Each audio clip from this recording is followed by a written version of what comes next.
안녕하세요. 사연에 빠지다의 DJ 민영입니다. 오늘도 두 가지 사연 준비되어 있으니 끝까지 함께 해주시고요. 구독과 좋아요 버튼도 눌러주세요. 그럼 오늘의 사연 함께 시작해 볼게요. 안녕하세요. 저는 추리소설 작가가 되고 싶어하는 작가 지망생이에요.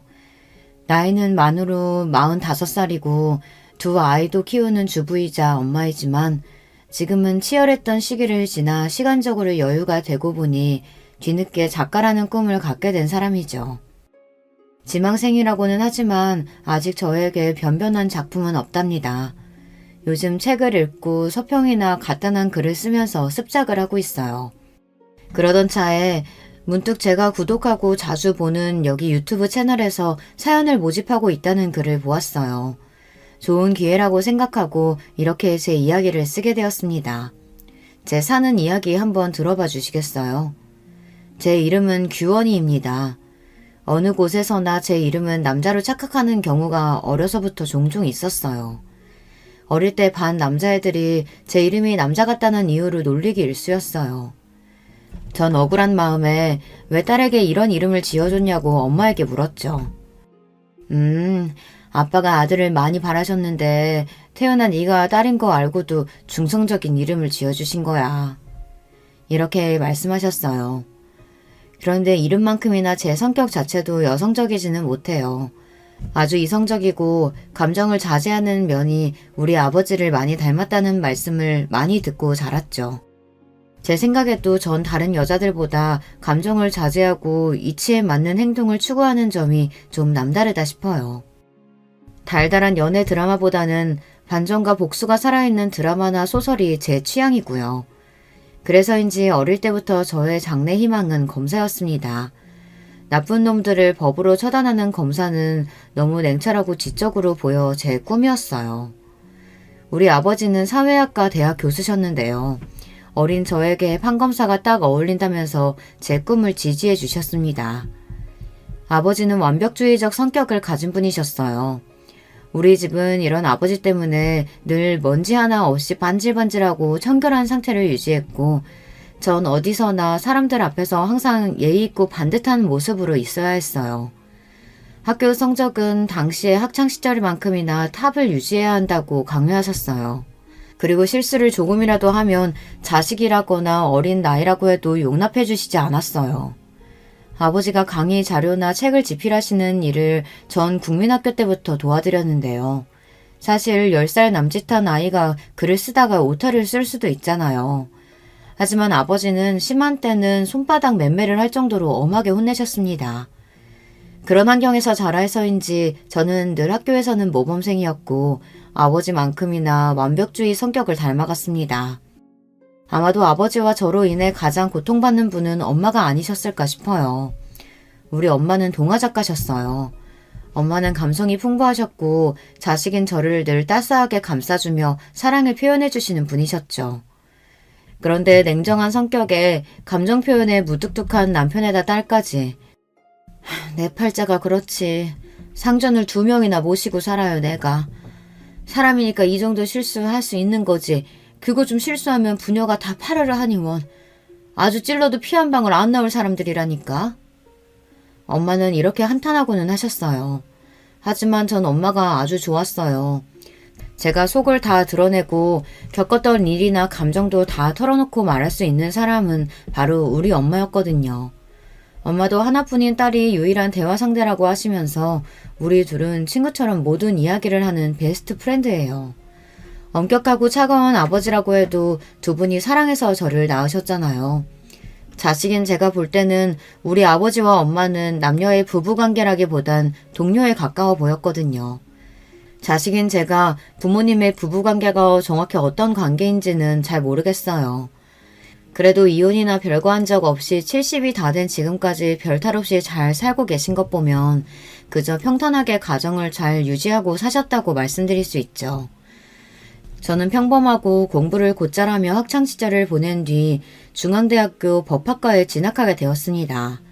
제 꿈이었던 검사가 되기 위해 대학교에 가서도 흥청망청 놀지도 않고 사법고시를 준비했습니다. 그렇게 대학생활 4년에 휴학까지 3년까지 꼬박 7년을 준비했건만 제 노력에도 저는 번번이 낙방했습니다. 1차 시험 합격 후 같은 해 그리고 그 다음 해에 치른 2차 시험에 떨어지기를 2번, 그렇게 두 번째 2차 시험의 낙방 소식을 들은 12월의 겨울날 쏟아지는 한방눈을 맞으면서 저는 인생 처음으로 깊은 좌절감을 느끼게 되었습니다. 사람이 아무리 노력해도 안 되는 일이라는 게 있구나. 다시 1차 시험부터 사시 준비를 시작할 엄두가 나지 않는다. 이제는 그만둘 때가 됐나 보다. 그 길로 사시를 포기하기로 정하고 집에서 부모님께 말씀드렸어요. 난 우리 규원이가 얼마나 노력했는지 잘 알고 있어. 스스로 할 만큼 하다가 끝내는 마음 먹었다는 건 시작하는 것보다 어렵단다. 그동안 정말 수고했다. 앞으로 더 재미있고 좋은 일 찾아보자. 이렇게 제 얼굴을 쓰다듬으며 격려해 주시는 엄마와 달리 우리 아버지는 결과는 아쉽지만 수고했구나. 한마디를 하시고 서재에 들어가셔서 그날 저녁밥도 거르셨습니다. 아마 저만큼이나 아빠는 제 꿈에 거는 기대가 크셨고 그만큼 실망을 하셨을 거예요. 오랜 꿈을 접고 나서 대학교도 졸업한 마당에 무엇을 해야 하나 특별히 할 일을 잡지 못하고 시간을 보내고 있었어요. 그러다 보니 제 나이가 어느덧 28, 홍기에 들어서자 아버지는 제 신랑감으로 점찍어 온 남자가 있다고 했습니다. 그는 아버지의 휘문교교 동창으로 절친한 친구분의 둘째 아들로 중견기업에 다니고 있는 능력 있는 인재라고 아버지는 소개하셨어요. 결혼하지 않고 살 생각은 해보지 않았고 사귀는 남자나 마음에 담아둔 남자도 없었기 때문에 굳이 아버지의 제안, 아니 강요를 거절할 이유는 없었습니다. 단지 어른들의 집안끼리 남녀가 만난다는 사실이 좀 구닥다리 같아서 창피했다는 점 빼고는 말이에요. 어쨌든 어른들끼리 정하신 날짜에 전 단정한 정장을 입고 워커힐 호텔로 갔습니다. 약속한 1시에 늦지 않기 위해 집에서 1시간도 안 되는 가까운 거리이지만 더 일찍 나선 저는 택시를 타고 가던 길에 문자 한 통을 받았습니다. 그 문자는 만나기로 한 맞선남이 보낸 것이었어요. 안녕하세요. 오늘 만나기로 한 최영훈이라고 합니다. 죄송해서 어쩌죠. 급한 회사 일이 생겨서 지금 회사에 있습니다. 원래 만나기로 한 워커힐 호텔 말고 종로의 썸데이 카페에서 봐도 될까요? 전 약속을 중요시하고 특히 시간 약속은 강박에 가까울 정도로 정확하게 챙기는 성격이라 이때부터 맞선남에 대한 첫인상은 좋지 않았습니다.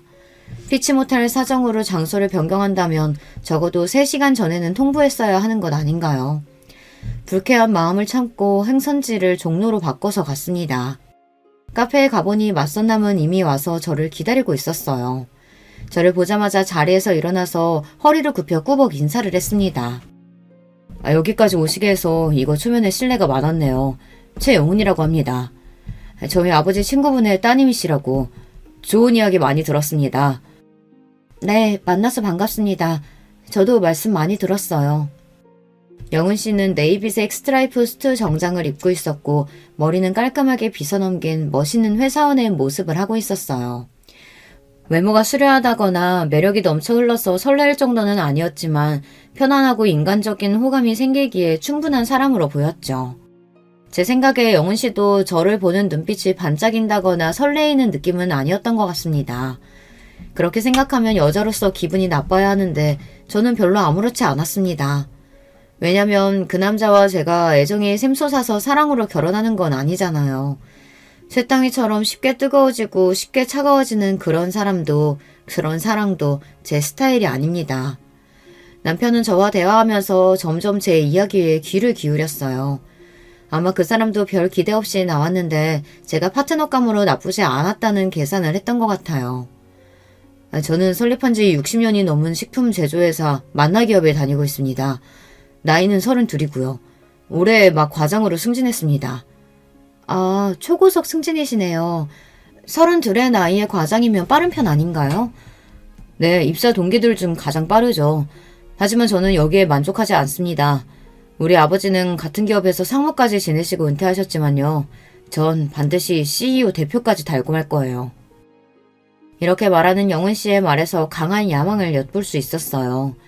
남자가 그 정도 배포를 갖고 어떤 큰일을 할 수 있다면 제 남편감으로 괜찮겠다고 생각했죠. 하지만 더불어서 왠지 그는 서툴고 치밀하지는 못한 성격이라고 생각했습니다. 자신의 능력을 과시한다며 이야기하는 회사에서의 무용담을 잘 들어보면 짜임새가 좀 부족했고 거짓이 아닐까 싶은 부분들이 보였어요. 규원 씨는 제가 만나본 여자분들과 좀 다르게 느껴지네요. 뭐랄까 아주 차분하고 사람을 꿰뚫어보는 듯한 카리스마가 있어요. 나중에 아이들 교육 잘하는 좋은 엄마 되실 것 같아요. 영은 씨와 만난 자리에서 우리는 서로 인간적인 호감을 느꼈고 그 이상의 불꽃 튀는 이성 간의 사랑은 느끼지 못했습니다. 하지만 결혼하기로 이미 어른들끼리 마음을 먹고 만들어진 자리였고 내 감정과는 별개로 결혼은 진행되겠구나 하고 생각했습니다. 하지만 제 착각이었던 걸까요? 의외로 영훈 씨는 그날도 그 다음날도 저에게 애프터 신청을 하지 않았습니다. 그렇게 여러 날이 지난 어느 날 아버지는 다음 주 주말에 상견례를 할 테니 준비하라고 말씀하시는 거예요. 아니 이런 법이 어디 있나요?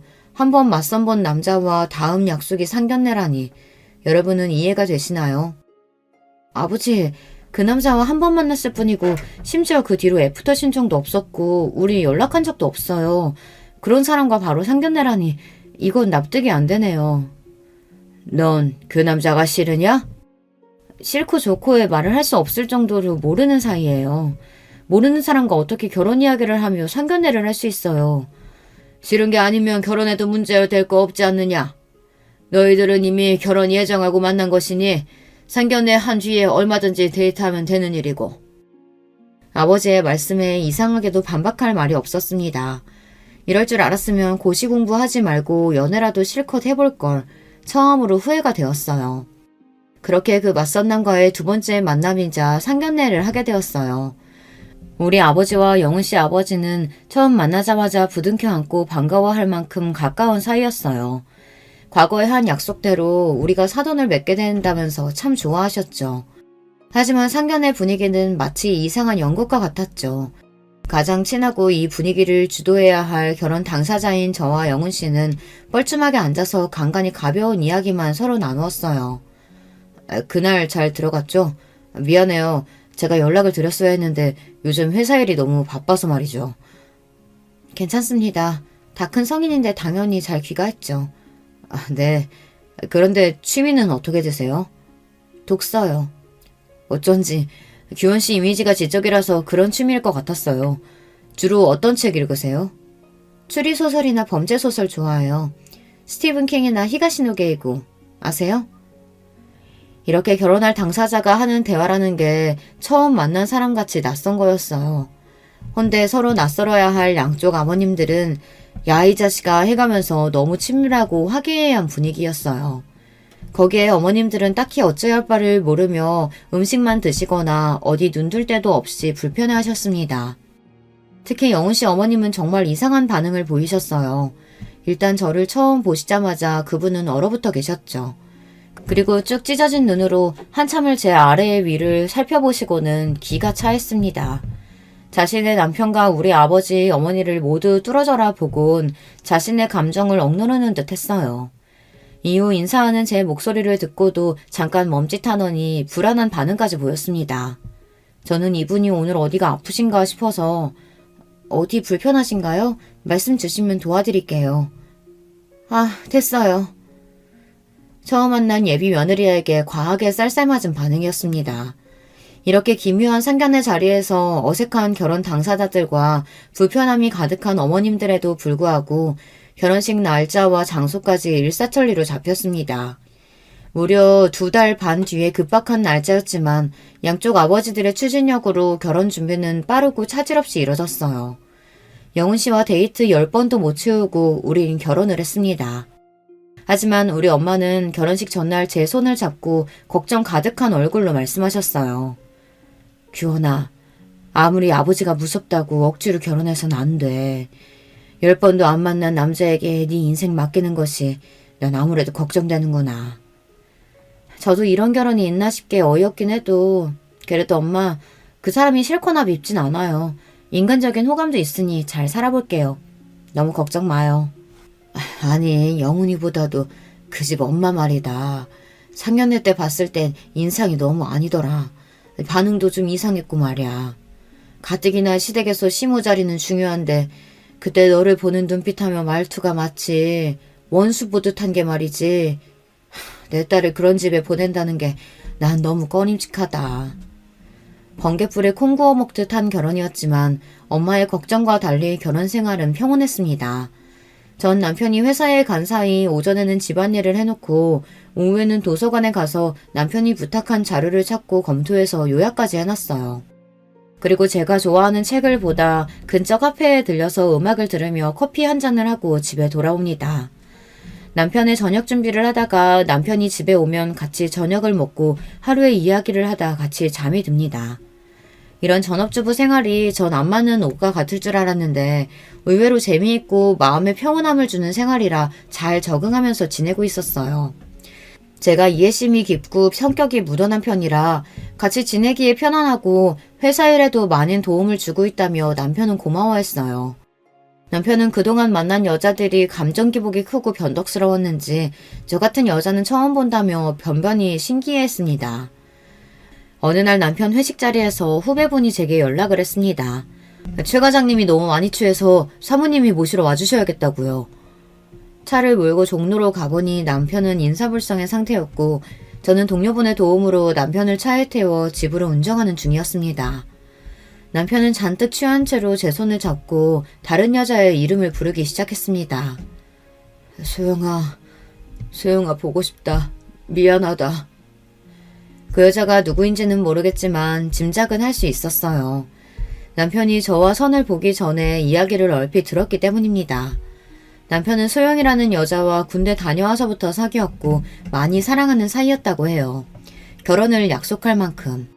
하지만 부모님, 특히 아버지께서 소영 씨의 집안에 문제가 많다며 반대하셨다고 합니다. 그리고 정해놓은 혼처를 강요하며 억지로 맞선을 보게 했습니다. 그 맞선녀가 바로 저였고요. 저와 맞선 보러 나갈 때 처음에는 앙심을 품었다고 했습니다. 이 맞선 자리를 깽판치고 맞선녀에게 무례하고 불쾌하게 굴어서 아버지에게 반항하겠다고. 그런데 저를 보고 왠지 그럴 수 없었다고 합니다. 자신의 속을 꿰뚫어보는 듯한 제 까맣고 깊은 눈을 보면 왠지 순한 양이 되는 기분이라고요. 그리고 대화를 할수록 좋은 여자인 것 같은데 괜히 상처 주기 미안했다고 했어요. 하지만 자신의 마음이 정리되지 않았기 때문에 저에게 애프터 신청은 못했다고요. 저는 그렇게 깊은 연애를 해보지 않아 이런 질척이는 관계와 마음을 이해하기는 어려웠지만 남편은 자기 나름대로 속상하고 힘들었을 거예요. 하지만 술에 취해서 다른 여자의 이름을 부르는 건 얄미워서 옆구리를 콱 꼬집어주고 나서 집에 눕혔습니다. 다음날 잠에서 깬 남편이 나 어제 술 먹고 어디 부딪혔어? 옆구리가 너무 아프네 했을 때 혼자 킥킥대고 웃었죠. 결혼생활 1년 만에 첫 아들을 낳았고 1년 뒤에는 둘째 딸을 출산하고 연년생 아기들을 키우면서 저는 많이 바빠졌습니다.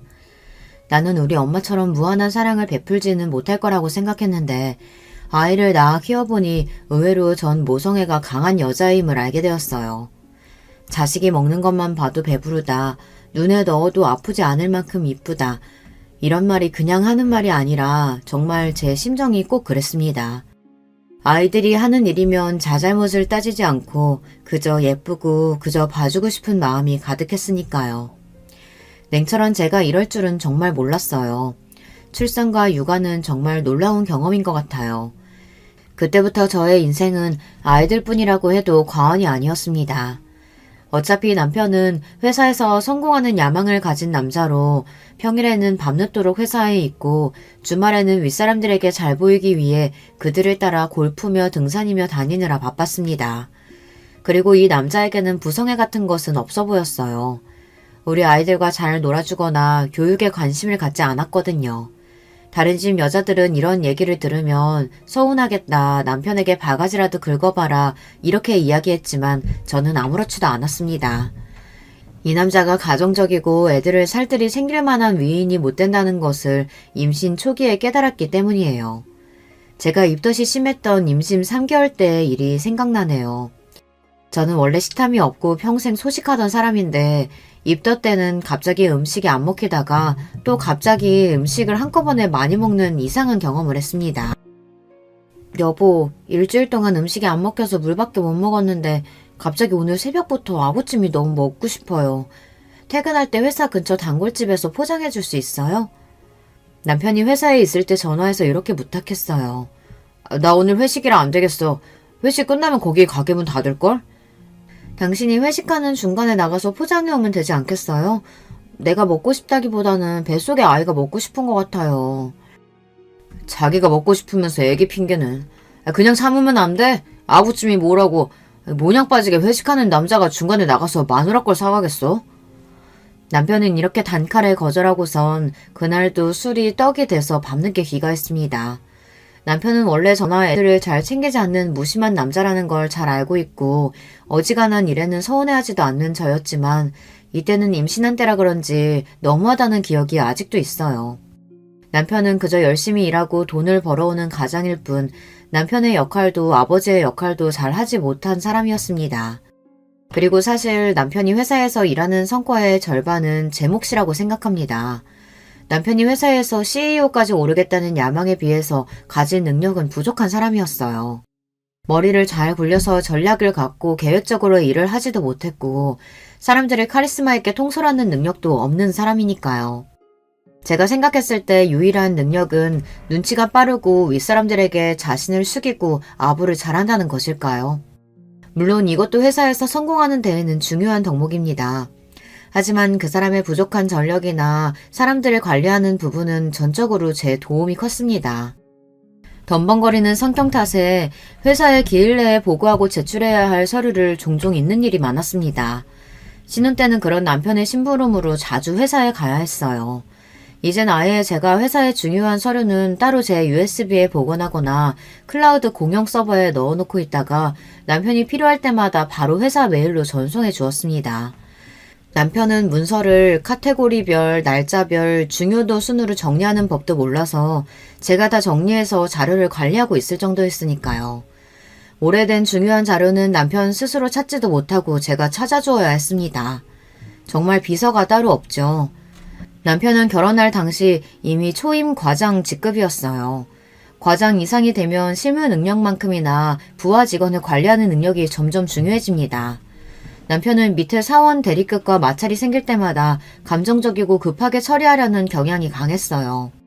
그럴 때마다 제가 진정시키고 중재자로서 그들에게 이렇게 대하라고 조언을 해줬습니다.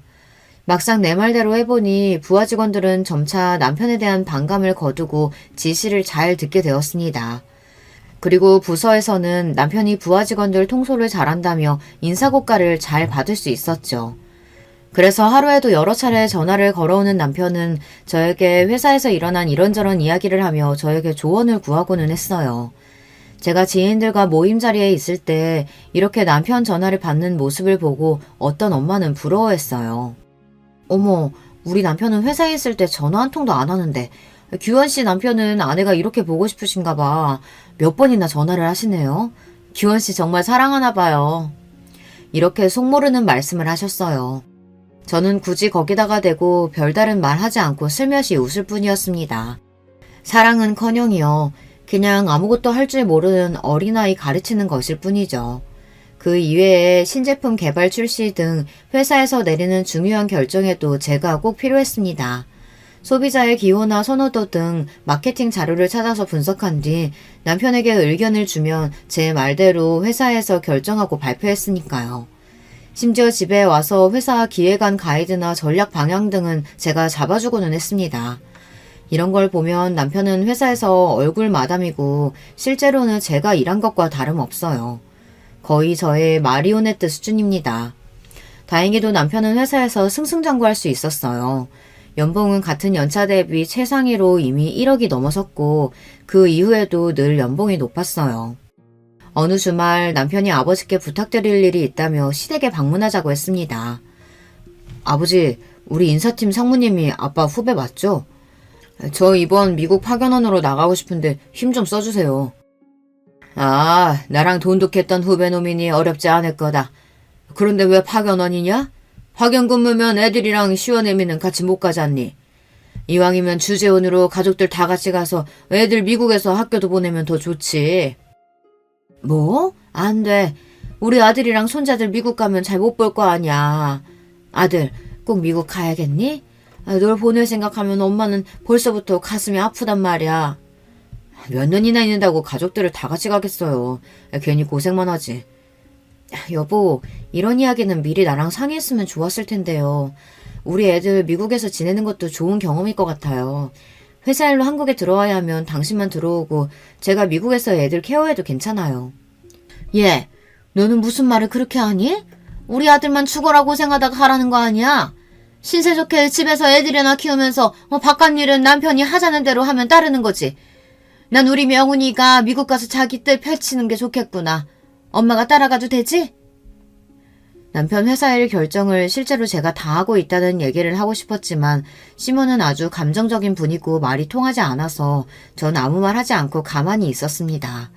그리고 남편은 미국 지사 파견 근무로 1년 정도 나가 있게 되었어요. 하지만 남편이 미국으로 파견 근무를 나간 속셈은 따로 있었다는 것을 나중에 알게 되었습니다. 파견 근무에서 돌아와서 남편의 친구들이 집에 모여 와인 파티를 하게 되었어요. 파티 음식을 내오려고 그 자리를 잠깐씩 오가며 남편 친구들이 하는 이야기를 듣게 되었습니다. 야, 너 미국에서 재미 좋았다면서? 진철이가 그러더라, 현지처. 뭔 소리야, 현지처라니. 아, 소영이 얘기야? 소영이가 미국에 있는 법원에서 몇 년 일하고 있다고 해서 나도 해외 근무 핑계대고 같이 가서 지냈지. 회사 커리어도 쌓고 자유롭게 소영이랑도 지내고. 이 자식 그렇게 좋았냐? 신소영, 그 여자의 이름을 여기서 다시 듣게 되다니. 남편이 미국에서 근무한 이유가 예전 여자랑 지내기 위해서였다니. 그 사실을 알고는 배신감에 몸이 떨렸습니다. 파티가 끝나고 저는 남편에게 가서 조용히 이야기했어요. 지나간 과거는 용서해줄게. 첫 딸린 네가 신나게 그 여자랑 즐긴 그 1년도 말이야. 앞으로도 그 여자랑 만나서 내 애들 아빠가 불륜남이라는 게 알려지면 난 용서 안 해. 그 여자랑 정리하고 그 증명을 해와. 내가 직접 그 여자 만날 수도 있어. 그리고 무슨 일이든 할 거야. 내 성격 알죠? 남편은 처음 보는 저의 무서운 협박에 적지 않게 놀란 것 같았어요. 다음날 저는 최 과장의 미국 지사 근무, 미국의 현지처와 동거하기 위해서 라는 제목으로 글을 써서 남편의 메일로 보냈습니다. 회사 사내 게시판에 이거 올리면 재밌겠죠? 신소영과 관계는 끝났나요? 라고 덧붙여서 말입니다. 이러자 남편은 겁을 먹고 생각보다 빠르게 신소영과의 관계를 정리했던 것 같습니다. 남편이 결혼하고 싶은 여자이고 그렇게 많이 사랑했다고 들었는데 고작 이 정도 협박으로 정리를 하다니 좀 신기하기는 했어요.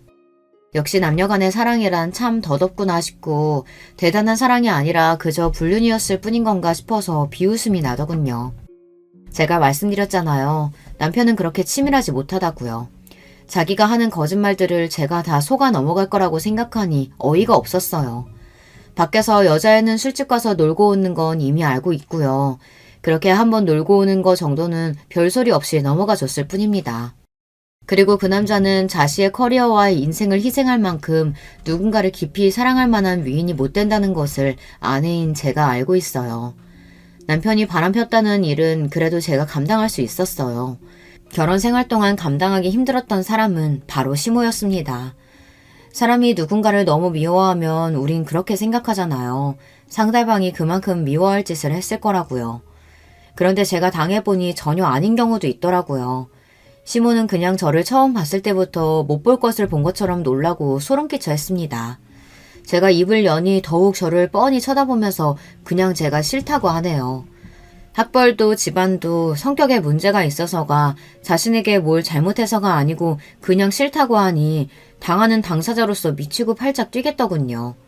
그리고 감정미복이 널뛰고 저만 보면 히스테리를 부리니까 저는 시모를 대하는 일이 너무 어렵고 힘들었습니다. 어머님, 이번 돌아오는 생신 때는 뭐 드시고 싶으신 거 있으세요? 너 이분은 그게 뭐니? 네가 그런 화사한 핑크색이 어울린다고 생각하니?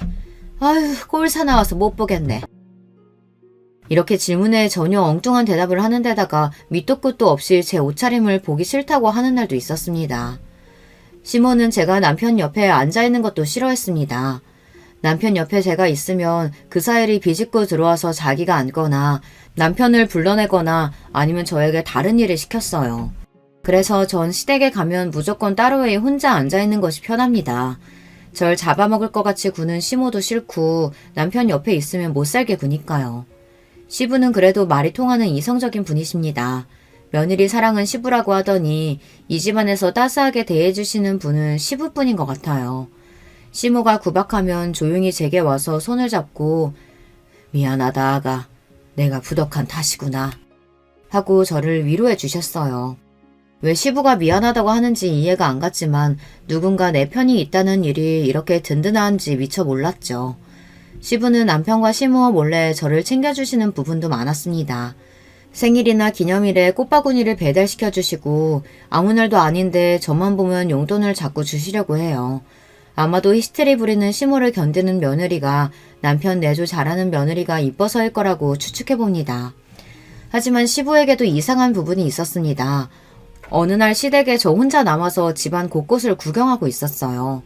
시부의 서재에는 많은 책들이 책장을 채우고 있었고 책을 좋아하는 저는 그곳을 한참 보다 어떤 여자 사진을 발견하게 됩니다. 흑백 사진으로 젊은 여자가 웃고 있었는데 분명 시부가 예전 좋아했던 여자일 것 같다는 촉이 왔어요. 저는 정말 놀랐습니다. 이런 은밀한 과거의 사진을 어디 서랍장에 숨긴 것도 아니고 그 질투심 많은 시모가 이걸 가만히 뒀다는 것이 신기했어요. 남편이 결혼 전 사귀었던 신소영도 그렇고 시부에게까지 내연녀가 있었던 걸까 이런 의문이 들었습니다. 왜 아버지가 바람피면 아들도 똑같이 바람핀다는 얘기 있지 않아요. 그래서 혹시 시부가 그 과거의 연인을 지금까지 만나는 걸까 의심을 했죠. 하지만 시부는 바람까지 가지는 않고 아직까지도 그 연심을 간직하고 있던 것이었어요. 바람피고 다니는 남편에 비하면 시부는 순수한 순정남이네요. 결혼 이후로는 바람을 피운 것 같지도 않았는데 시모는 계속 옛날 일을 꺼내며 원망하고 괴롭히고는 했으니까요. 오히려 시부가 불쌍해 보였습니다. 시모는 사람에게 집착하고 정말 피를 말리는 사람이었기 때문에 50년을 함께 산 시부가 대단해 보일 정도였으니까요. 그런데 사진을 다시 본 저는 머리를 얻어맞은 듯 했습니다. 사진 속의 그 여자가 저를 많이 닮아있던 거예요. 흑백 사진임에도 얼굴형이나 머리 길이, 눈썹 모양까지 제가 봐도 꽤 많이 닮아있다는 것을 알 수 있었어요. 그제서야 주막능처럼 스치고 지나간 기억들. 아, 내가 이 여자와 닮아서 시모가 날 처음 봤을 때부터 그렇게 지독하게 미워했던 거구나. 시부는 특별히 나를 더 챙겨준 거구나. 미안하다고까지 말씀하셨는데 그건 제게 한 게 아니라 옛사랑에게 한 걸까요? 그제야 그 모든 상황이 이해가 되었습니다. 나중에 시부와 절친이신 우리 아버지를 통해 시부에 대한 사연을 들을 수 있었어요. 시부는 원래 같은 대학교에 다니는 사랑하는 여자와 오래 사귀었다고 해요. 또 그 여자와 지금 시모는 같은 대학교의 같은 과 친구였으니 이 세 분은 삼각관계였던 거죠. 하지만 시부가 친구와 연애하는 그때부터 시모는 이미 마음속으로 몰래 시부를 좋아하고 있었다고 했습니다. 하지만 시부가 대학교를 졸업한 뒤 만나 기업에 취직한 후 혼담이 오갈 무렵 사귀던 여자분 집안의 가세가 기울었다고 해요. 이 틈을 타서 시모는 자신의 시부모님에게 자신의 집안은 재력이 있다고 어필하며 마음에 들려고 노력했다고 해요. 자기 친정 아버지에게 울며 졸라대서 적극적으로 혼사를 추진하도록 만들었고요. 그러다가 결국 시부의 뜻과는 달리 시모와 결혼을 하게 된 겁니다. 하지만 억지로 결혼한 뒤에도 시부는 시모에게 눈길 한 번, 정 한 번 주질 않고 회사일만 했대요. 그 친구가 참 불쌍하지. 재수씨 때문에 사랑하는 여자 잃고 마음을 닫고 무늬만 부부처럼 몇십 년을 산 게야. 그런데 재수씨는 남편이 그럴수록 더 집착하고 질투해서 평생 시달리며 살았으니 말이야. 결국 시모는 남편에게서 받지 못한 사랑을 자기 아들에게서 보상받고 싶어 했어요. 남편은 늘 시모의 간섭과 통제 아래에서 살았던 것 같아요. 지금도 시모는 한 번씩 남편의 셔츠와 속옷 같은 것까지 사다가 보냅니다. 아내인 제가 10년 넘게 챙겨주고 살고 있는데 참 기가 막힌 집착이죠. 지난번 제사 음식을 차리기 위해 시댁 근처 시장에서 장을 본 날 이런 광경을 목격했답니다. 단골 과일 가게 여자 사장과 시부가 안부를 물으며 이런저런 이야기를 잠깐 하고 있었어요. 그런데 시모는 멀리서 소리를 지르며 여보, 여기 과일은 어느 밭에서 주워왔나 봐. 못 쓰겠어요. 다른 데로 가요. 하고 시부를 잡아 끌고 가버리는 게 아니겠어요. 그 상황에서 보고 있는 저도 과일집 사장님과 시부 모두 얼굴이 빨개질 만큼 당황스러웠어요. 시부가 여자와 조금이라도 말을 섞으면 시모가 펄쩍 뛰고 과하게 반응하니 시부가 얼마나 괴롭게 살아왔을까 싶어 연민이 들 정도였습니다. 제가 결혼한 지도 14년이 흘러 남편은 이제 부회장으로 승진하게 되었습니다. 남편의 부사장 승진 소식에 저도 기뻐하지 않을 수 없었죠. 제가 뒤에서 힘쓰고 우리 부부가 함께 일궈온 결과이기도 하니까요. 회사에서 이제 확실히 남편 쪽으로 따르는 라인이 생겨 장차 사장까지 갈 가능성이 높아졌죠. 하지만 이렇게 좋은 날 저는 제대로 뒤통수를 맞는 사건이 생겼습니다. 모름지기 자신의 그릇이 부족하면 자기를 도와주는 사람은 더욱 신뢰하고 감사한 마음으로 품어야 하는 게 아닌가요? 가정에서나 회사에서나 정말 헌신적으로 자신을 도와준 조강지처인 저를 남편과 시모는 내쫓으려고 계획을 세운 겁니다. 시모는 제가 아무 잘못한 것이 없이 그냥 쭉 미워했죠. 거기에 남편은 예전에 만났던 내연녀인 신소영을 부인 자리에 들어앉히려는 속셈을 갖고 있었던 거죠. 예전에 미국에서 바람피다 걸려서 관계를 끊었다가 최근 미국 지사 출장이 잦아지면서 다시 만났던 모양입니다. 신소영이라는 여자도 웃긴 게 그냥 과장 나부랭일 때에는 이혼 요구 없이 불륜관계만 갔더니 남편이 이제 사장 자리에 오를 것 같으니 상호 자리가 탐났는지 적극적으로 이혼해서 자기랑 결혼하라며 욕심을 내는 겁니다. 저는 하루아침에 헌신짝처럼 버려지게 생겼어요. 남편과 시모는 당장 이혼해달라며 저에게 삿대질을 하며 소리쳤습니다. 별 볼 일 없는 네 년이 사장 사모님 소리 듣는 꼴 내가 못 봐. 당신이라는 여자 지긋지긋해. 남편 알기를 우습게 알고 맨날 지적하고 지시하고 네가 사장이야? 당신같이 뻣뻣한 여자 말고 야들야들하고 여자같이 구는 사람이랑 살 거야. 진짜 내가 사랑해온 여자랑 내 남은 삶을 살 거라고. 그럼 내 아들이 어떤 사람인데 이제 만나기업 사장이 될 우리 아들인데 저런 여자 갖다 버리고 입맛에 맞는 여자 들이잡구나. 이렇게 기가 막히고 억울한 일을 제가 당하다 보니 말문이 막혀서 제대로 항변도 못했어요. 그들이 집을 나가고 혼자 곰곰이 생각해봤습니다. 내가 살아온 인생이 정말 이 정도밖에 안 되는 걸까? 결혼 생활 전부를 남편의 출세와 아이들의 행복을 위해 살았는데 결과는 고작 이것이라니. 믿을 수가 없었고 너무 억울해서 누구라도 붙잡고 호소하고 싶었어요. 하지만 그런 제 심정과는 별개로 전 저 남편과 시모랑 계속 사는 것이 과연 옳은 일일까 하는 고민이 되었습니다. 당연히 저들에게 복수하고 싶죠. 하지만 복수하겠다고 이혼하지 않고 버티면 제 인생이 너무 시궁창같이 구질구질해질 것만 같은 거예요. 그래서 저는 쿨하게 저들의 요구대로 이혼을 해주고 제가 얻을 것은 얻어내자라는 마음이었습니다. 저는 법대 동창생 중 변호사로 개업한 친구를 만나 이혼 조정 합의서를 작성했습니다. 이혼 합의서에는 제가 요구하는 몇 가지 조건을 달았어요. 첫째, 아이들의 친권과 양육권은 내가 갖는다. 둘째, 아이들 양육비 월 700만 원, 현금 10억과 경기도 양평에 별장 명의를 넘겨달라. 별장 사용은 그 전과 동일하게 남편 시댁 모두 공동으로 가능하다. 별장의 시가는 20억이 넘습니다. 셋째, 남편은 어느 누구와 만나서 동거하든 상관없지만 법적인 혼인 및 결혼을 하게 될 때에는 아이들의 친권자이자 양육자인 저의 동의를 얻어야 한다.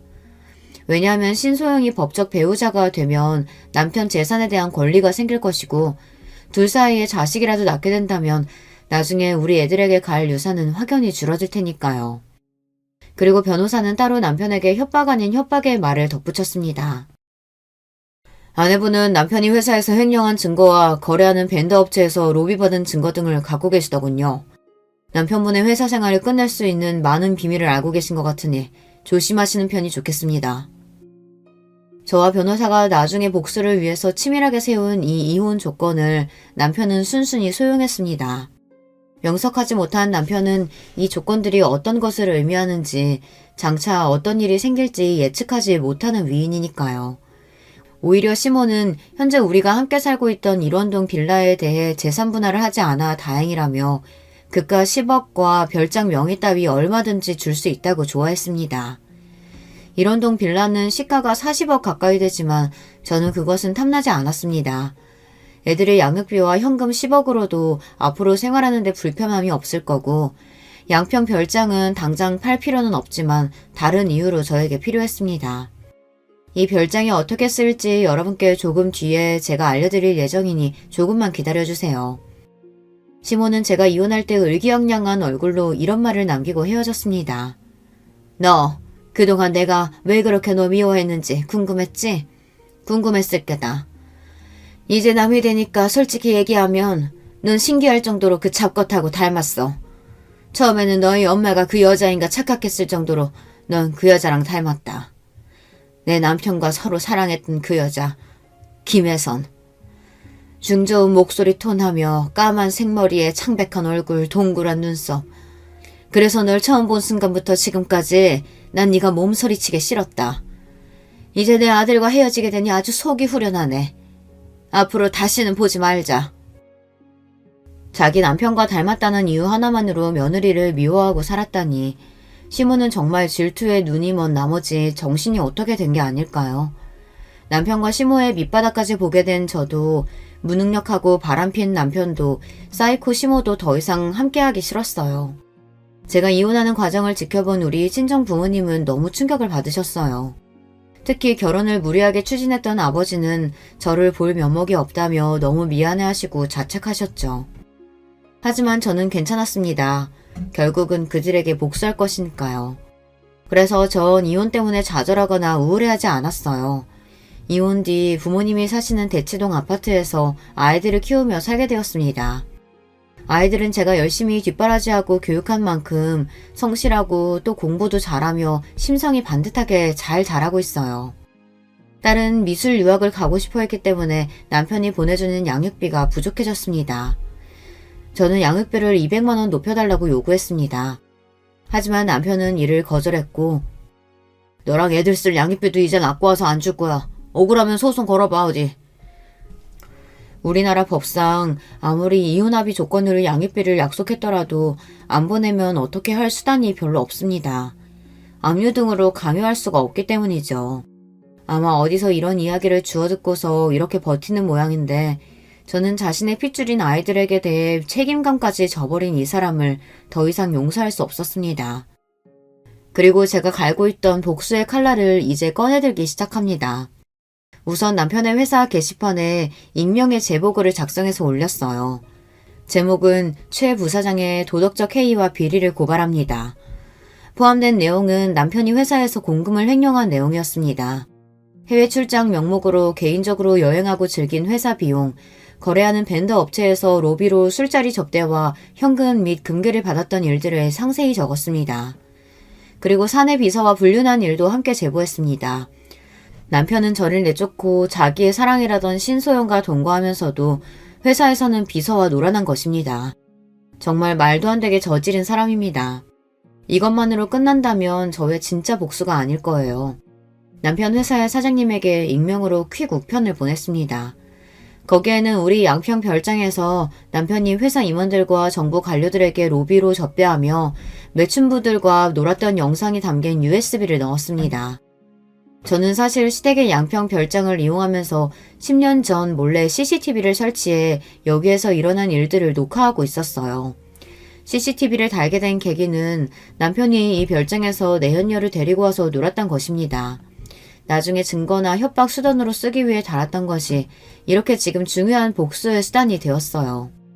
복수의 결과는 오래되지 않아 금방 나타났습니다. 남편은 제가 사장에게 CCTV를 보낸 그 다음날 바로 회사에서 잘렸거든요.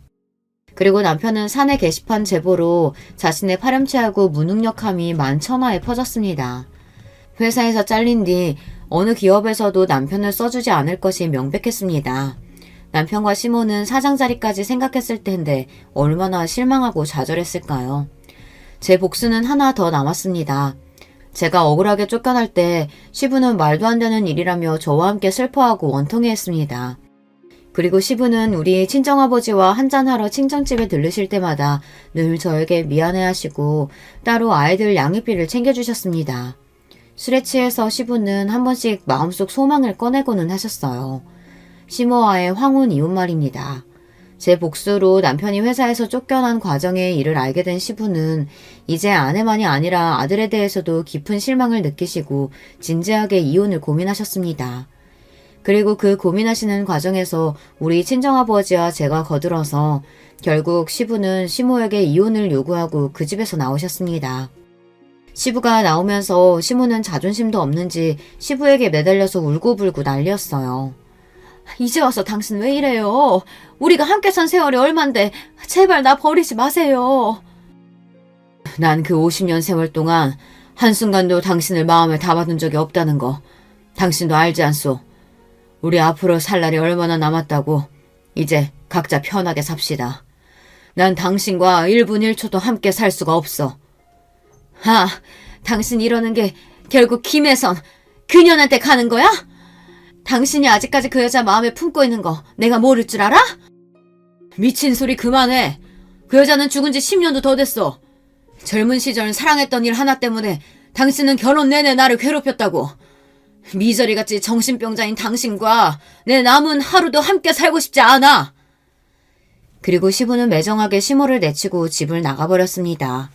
남편은 회사에서 쫓겨나와 직업도 구하지 못하고 내연녀 신소영에게 버림받은 채 매일 술을 마시고 백수로 살고 있습니다. 술에 잔뜩 취해서 애들이랑 저에게 전화를 하고 있지만 우리 가족을 버리고 인생을 망가뜨린 남편의 술주정 따위는 들어줄 마음이 없어 차단하고 있습니다. 아무리 반성하고 후회하며 돌아온다고 해도 당연히 우리의 가족으로 받아들일 마음은 조금도 없고요. 시모는 시부에게 버림받은 뒤 반쯤 실성한 채로 다니던 교회나 모임도 안 나가며 집에서만 지내고 있다고 합니다. 저의 복수극은 이렇게 끝이 났습니다.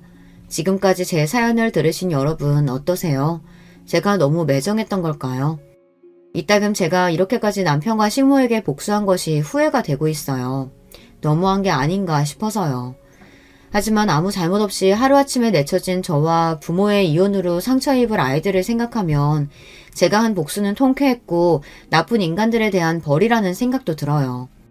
제가 쓴 글을 봐주신 여러분께 깊은 감사의 말씀을 드리며 전 여기에서 이야기를 마쳐볼까 합니다. 들어주신 모든 분들 안녕히 계세요. 여러분, 두 번째 사연 시작하기 전에 좋아요, 구독 꼭 눌러주실 거죠? 그럼 두 번째 사연 바로 시작합니다. 안녕하세요. 저는 결혼 7년차 평범한 40대 가장입니다. 저희는 5식구인데요. 쉴 틈 없이 사고를 치는 첫째 아들과 아직은 아빠가 제일 좋다는 둘째 딸, 그리고 사랑하는 아내와 그런 아내를 키워주신 장모님, 이렇게 지내고 있죠. 장모님께서 저희와 함께 지내게 되신 것은 최근입니다. 정말 말도 안 되는 일이 저희 가족에게 있었거든요. 저는 한창 사춘기를 겪어야 했던 중2 때 부모님을 교통사고로 잃었습니다. 두 분은 출장을 다녀오시는 길에 중앙선을 넘어온 음주운전 차량 때문에 사고를 당하셨죠. 외동이었던 저는 고모의 손에 맡겨졌습니다. 고모와 고모부 그리고 사촌들은 정말 좋은 사람들이에요. 저에게 진심으로 잘해주셨죠. 저를 가족으로 받아주셨고 그만큼 많이 아껴주셨습니다. 하지만 당시 사춘기를 심하게 겪던 저는 아무도 눈치 주는 사람이 없었는데도 죄 지은 사람처럼 항상 자신감 없는 모습으로 다녔습니다. 사촌들이 저에게 신경 써주면 써줄수록 움츠러들었는데 지금 생각하면 참 바보 같았다 싶었어요. 대학에 입학하면서 저는 고모 집을 나왔습니다. 독립을 했어요. 학교를 다니면서 아르바이트를 통해 학비를 벌었죠. 솔직히 연애는 생각도 못했어요. 제게는 그것보다도 중요한 것들이 더 많았거든요. 군대를 다녀오고 복학을 했을 때 지금의 아내는 신입생이었어요. 처음엔 선배와 후배 사이였는데 어느 순간인가 그녀에게 호감이 생기더라고요. 저와는 다르게 유쾌하고 밝은 에너지가 가득했거든요. 그래서 고백을 했고 우리는 연인이 됐어요. 저는 그녀와 결혼까지도 생각했지만 과연 우리가 결혼을 할 수 있을까 저는 늘 그게 마음에 걸렸어요. 저는 부모님도 형제도 없는 외톨이였고 가진 것이라곤 저 하나뿐인 사람이었으니까요. 그런데 처음 인사를 드리러 간 날 그녀의 어머니께서 저를 너무나도 반갑게 맞이해 주시더라고요. 먹는 모습이 정말 복스럽네. 우리 애들은 뭘 먹어도 깨작거려서 음식 해주는 재미가 없거든.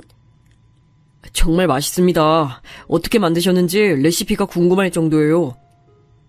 어머, 말도 어쩜 이렇게 이쁘게 할까? 어머님께서는 식사 시간 내내 반찬을 권해주시면서 저를 챙겨주셨어요. 그리고는 저에 대해서 들은 것이 아무것도 없다고 하시며 이것저것 궁금한 것들을 물어보셨죠. 그런데 부모님에 관해서는 단 한마디도 하지 않으시더라고요. 순간 어머님께서 정말 몰라서 제게 물어보시는 것이 아니구나 싶었죠. 어머님은 그냥 제게 말을 걸고 싶으셨던 것뿐이었어요. 나중에 집에 가려고 일어나는데 어머님께서는 제게 빵빵한 종이 가방을 주셨어요. 오늘 잘 먹던 걸로만 조금씩 쌌어요. 혼자 산다고? 너무 음식 많으면 괜히 상하기만 할 것 같아서 한두 번 먹을 정도로만 챙겼으니까 가져가서 먹어요. 아닙니다. 이렇게까지는. 그리고 다음에 올 때는 먹고 싶은 거 미리 경아한테 말해줘요. 내가 해줄게. 엄마 그러지 마. 오빠가 부담스러워하잖아. 이걸 뭐하러 줘요. 그녀는 제 손에 들린 종이 가방을 어머님께 돌려주며 괜히 한 소리 하더군요. 순간이지만 어머님의 얼굴에 잠깐이지만 섭섭함이 지나가는 게 보였어요. 찰나였지만 어릴 때부터 가족 표정을 살피는 습관이 남아있던 제 눈엔 너무 잘 보였죠. 아닙니다. 감사하게 받겠습니다.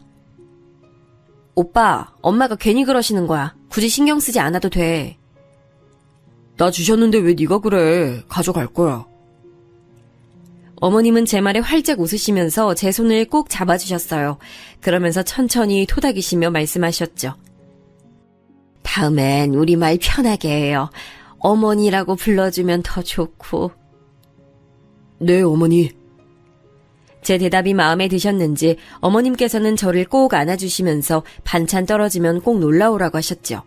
그렇게 예비 처가를 나서면서 저는 손에 담긴 어머님의 마음이 너무나도 감사하면서 행복했어요. 찾아뵙기 이전에는 제 상황에 괜히 마음이 무거웠는데 말이죠. 그 뒤로 저는 몇 번이고 그녀의 집에 초대를 받았어요. 어머님께서는 제 생일이나 저희 부모님 기일에도 저를 집으로 불러주셨죠. 독립하고 난 이후 그렇게 즐거웠던 생일은 처음이었던 것 같았어요. 부모님께서 살아계실 때처럼 제가 좋아하는 음식들이 가득한 밥상에서 준비된 케이크에 나이만큼 초를 꼽고는 불을 붙였죠. 고모 집에서 있을 때도 생일은 챙겨주셨지만 가족끼리 케이크 촛불은 생각도 안 했거든요.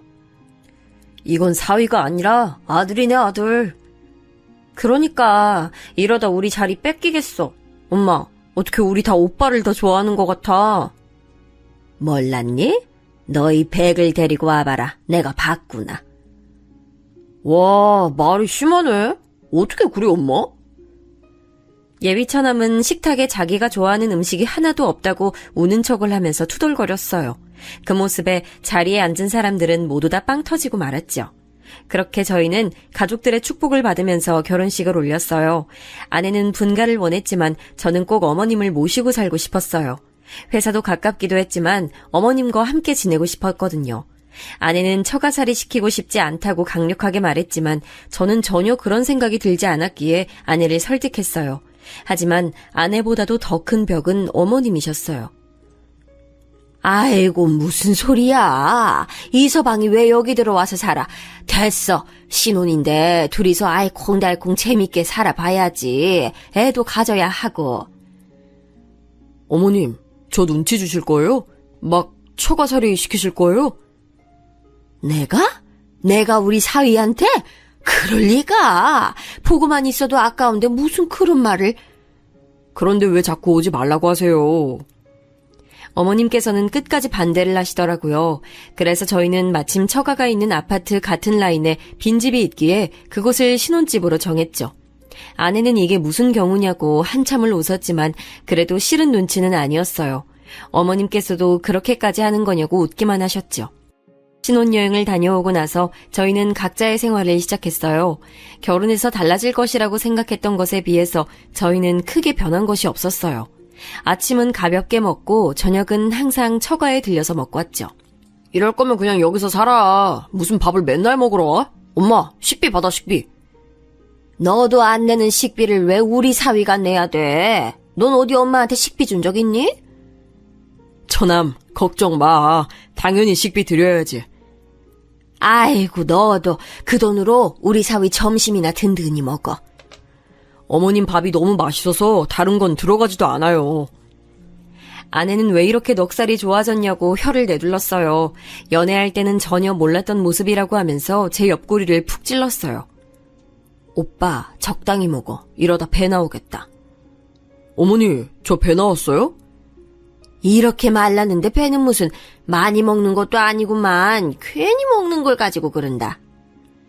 어머님께서는 보기 좋게 잘 먹는데 구박한다고 아내에게 잔소리하시고는 제 앞으로 반찬을 더 챙겨주셨어요. 처남은 온몸을 부르르 떨면서 닭살 돋는다고 무슨 이런 장모사위 관계가 있냐고 말했죠. 저는 그런 처남의 말에도 기분이 좋았어요.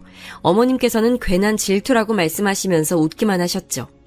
저희 가족은 정말 행복한 시간들을 보내고 있었어요. 물론 항상 좋을 수만은 없었죠. 그녀와 심하게 싸우기도 했고 그런 날은 둘 다 어머니께 불려가 몇 시간이고 잔소리를 들어야 했습니다.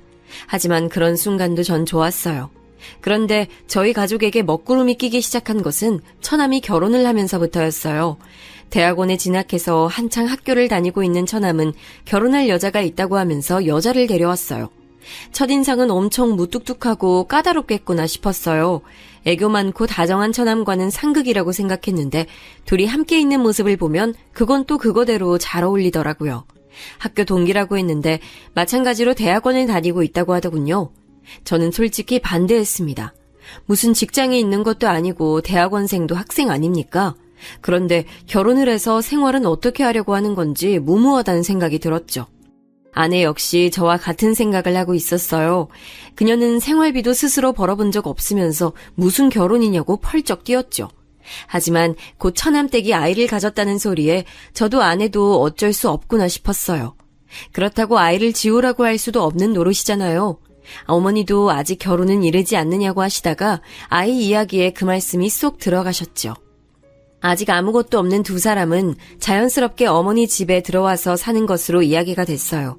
처남댁도 아이를 낳고 나면 다시 학교로 돌아갈 생각이라고 하더군요. 결국은 아이를 키우고 케어하는 것을 전부 어머니께서 해야 하는 상황으로 흘러가게 됐어요. 아내는 처남을 불러서는 대학원을 졸업하면 연구소든 어디든 취직해서 독립을 하라고 강력하게 말했어요. 처남은 당연히 발끈했죠. 엄마도 아무 말 없는데 왜 누나가 그래? 엄마가 말씀 안 하시니까 내가 하는 거지. 그리고 엄마가 그런 말씀 하시겠니? 아, 진짜 누나. 안 그래도 머리 복잡한데 누나까지 나서서 이럴 거야? 뭐?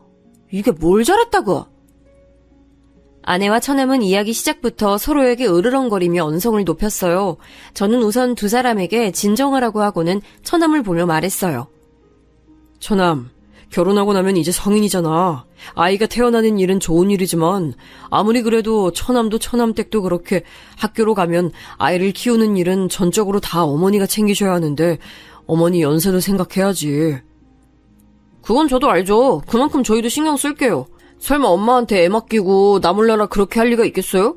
그리고 말이 나왔으니 하는 건데요. 매형도 맨날 우리 집 와서 밥 먹잖아요. 그거랑 뭐가 달라요? 아내는 철없는 소리 한다고 혀를 차더니 처남의 머리를 쥐어박으며 말했어요. 다르지. 우리는 엄마 집밥 뻔질나게 드나들면서 얻어먹긴 해도 그만큼 엄마한테 해드리잖아. 넌 이 사람이 하는 것처럼 할 수 있어? 처남은 가만히 생각에 빠진 얼굴로 저를 바라봤어요. 아내는 그런 처남을 더 몰아붙이더군요. 네가 분기별로 친구들이랑 여행 다녀오시라고 보내드리기라도 할 거야? 아니면 기분 전환하시라고 공연을 보여드리기를 해? 너 이 사람 반만큼이라도 하고 나서 그런 말을 해. 그건 아직 내가 공부 중이니까. 그러니까 아직 공부 중인데 사고는 왜 치냐고! 아내는 버럭 소리를 지르며 다시 대화를 원점으로 만들었어요. 처남은 그렇게 될 줄 알았냐고 반박했지만 처음에 비하면 많이 소리가 작아졌죠. 아내와 처남의 다툼은 그날도 아내의 승리로 끝이 났습니다. 처남은 공부를 마치는 대로 취직을 해서 독립을 하겠다고 하더군요. 저는 물론 그런 결심도 중요하지만 그 결심만큼이나 결혼 이후 어머니께 잘해드렸으면 좋겠다고 당부했어요. 처남은 잘 이야기하겠다고 했죠. 가족이 늘어난 것은 확실하게 티가 나더라고요. 저녁을 먹으러 가면 평소에 비해서 사람들이 북적거리는 느낌이 새롭게 다가왔죠. 어머니께서는 임신한 처남댁의 입덧까지 챙기시느라 평소보다 더 바빠 보였어요. 처남댁이 입덧이 심한 편이라 저녁을 따로 먹는다고 하더라고요.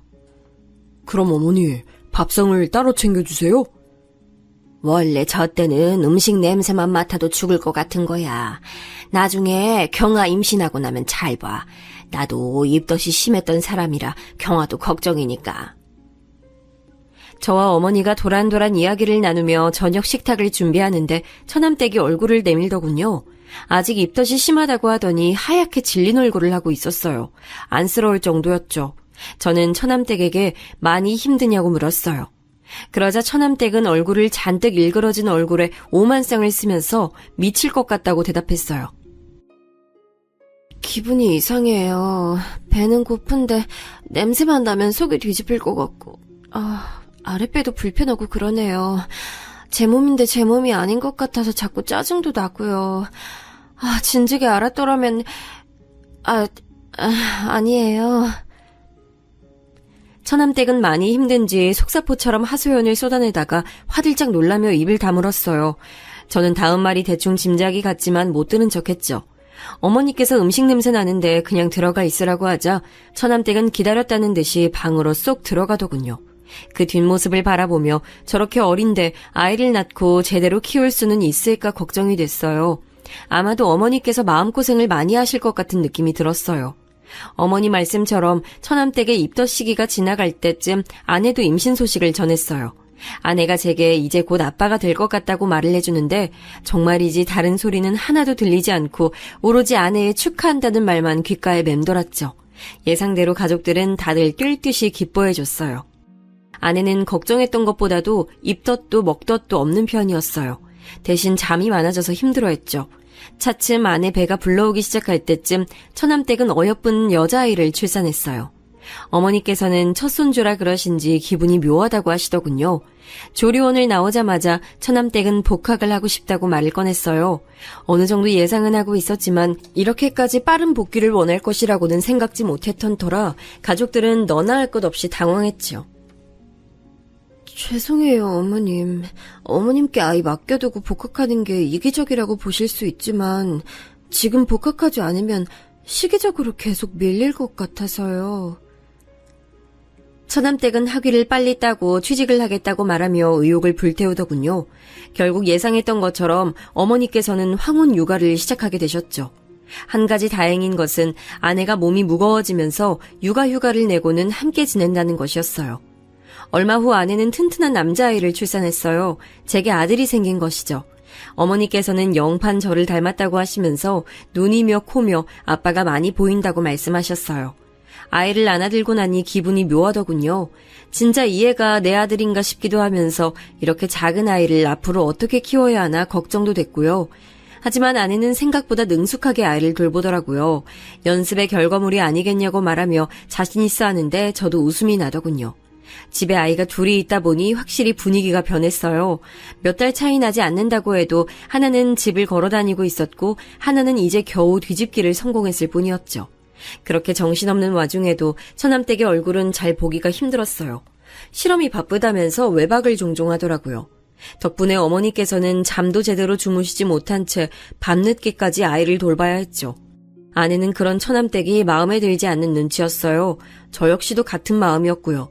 처남은 투자받은 실험이 있어서 일이 많아진 것은 어쩔 수 없지 않느냐고 했지만 이렇게까지 아이에게 관심이 없는 것은 너무 심한 처사가 아닐까 싶더라고요. 처남도 나름 고충이 있는지 아내와 처남은 이 일로 크게 다퉜어요. 처남은 자신도 중간에서 충분히 괴롭다고 말하면서도 자세한 이야기는 하지 않으려고 했어요. 아무리 물어도 부부의 일이라고만 했죠. 그래도 효과는 있는지 밤에는 처남과 처남댁이 아이를 돌본다고 하더라고요. 우리 집 사고뭉치 준이가 어느 정도 걷고 뛸 무렵 저는 지방으로 발령을 받게 됐어요. 지방 현장에서 2년간 있어야 했죠.